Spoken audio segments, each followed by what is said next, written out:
Right now, everything you own that thinks, your phone, your laptop, the car in your driveway, the data center running the AI you talked to this morning, traces back to a handful of buildings on a single island.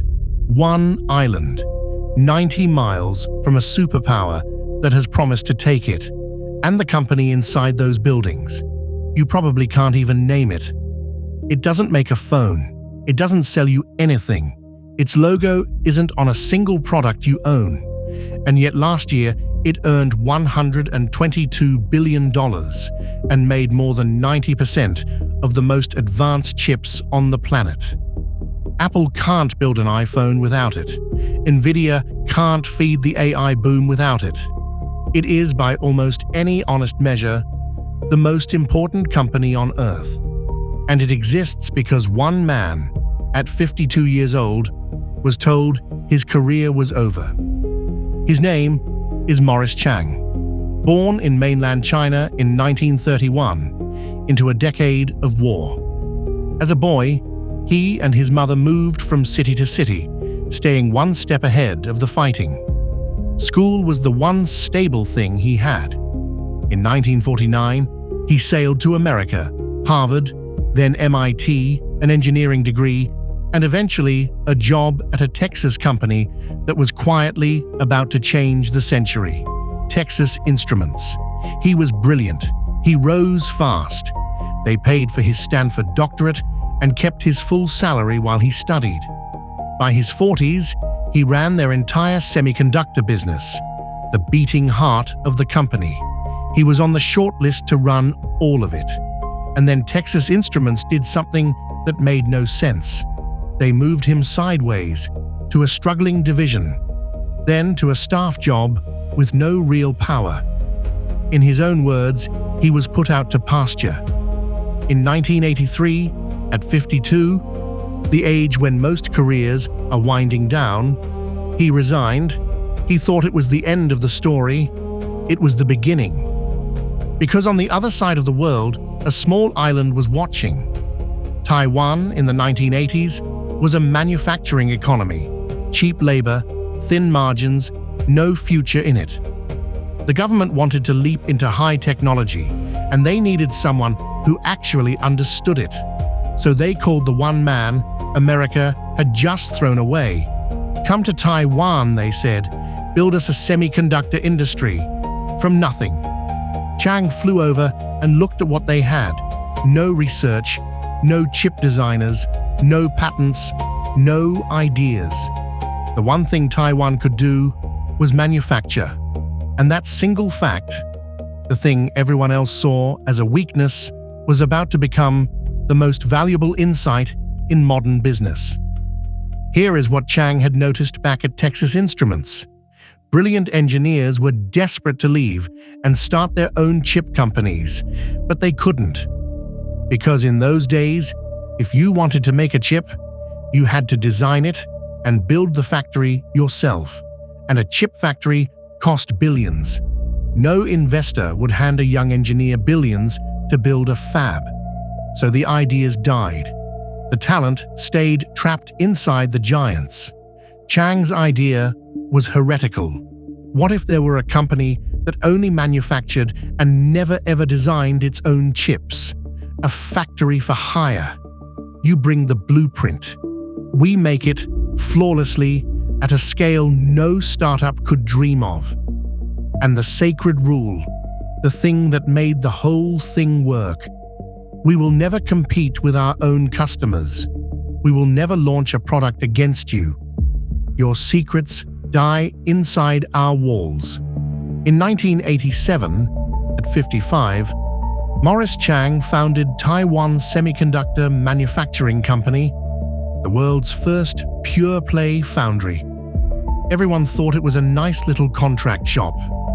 They had no idea he'd just unlocked the entire future. Because the moment a factory for hire existed, something exploded. Suddenly, you didn't need billions to start a chip company. You just needed a design. And TSMC would build it. An entire new kind of company was born, overnight. fabless, chip companies with no factories at all. NVIDIA? Fabless, built on TSMC, Apple's custom silicon, made by TSMC, AMD, Qualcomm, Broadcom. The companies that define modern computing exist because TSMC existed to build for them. And then, the flywheel began to spin. More customers meant more money. More money meant TSMC could spend more than anyone alive on the next generation of machines. Better machines won more customers. Round and round, faster every year, for 3 decades, until the gap became almost impossible to cross. Making a cutting-edge chip today means printing features a few atoms wide, using a machine so complex only one company on Earth can build it. A Dutch company called ASML TSMC mastered those machines first, and rival after rival, including the mighty Intel, simply couldn't keep up. Today, TSMC makes over 90% of the world's most advanced chips. Not a majority, almost all of them. And that is exactly where the story stops being a triumph and starts being a problem. Because when one company makes almost all of something the entire world runs on, the world has quietly built a single point of failure. We got a preview in 2021. A shortage of chips rippled outward, and the global auto industry alone lost an estimated $210 billion.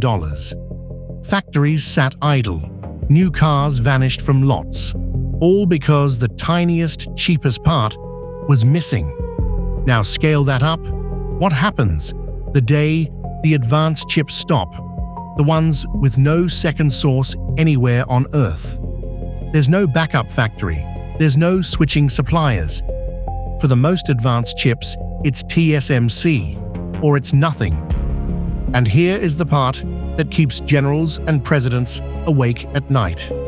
That island, the one holding 90% of the world's advanced chips, sits about 90 miles off the coast of China, a country that has said for decades that it intends to take Taiwan back. For years, people called TSMC Taiwan's Silicon Shield. The logic: the island is so essential to the global economy that no one would dare start a war that shatters it. The chips protect the country. But look closer, and the shield flips into a trap.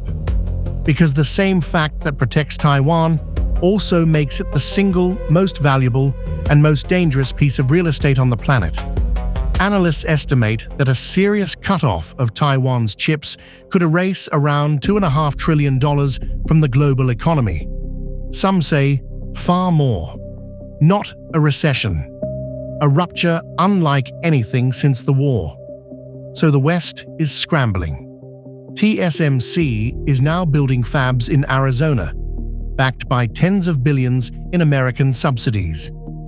But here is the quiet truth insiders admit.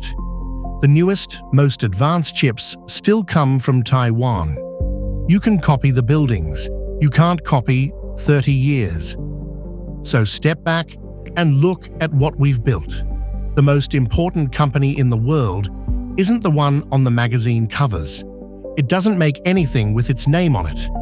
Most people will never say it out loud. It's a foundry on an island, started by a man his own company decided it didn't need. Morris Chang is in his 90s now. The company he built when he was supposed to be finished makes the brains of almost everything you touch. And its fate, sitting 90 miles from a superpower, has quietly become the fate of the modern world.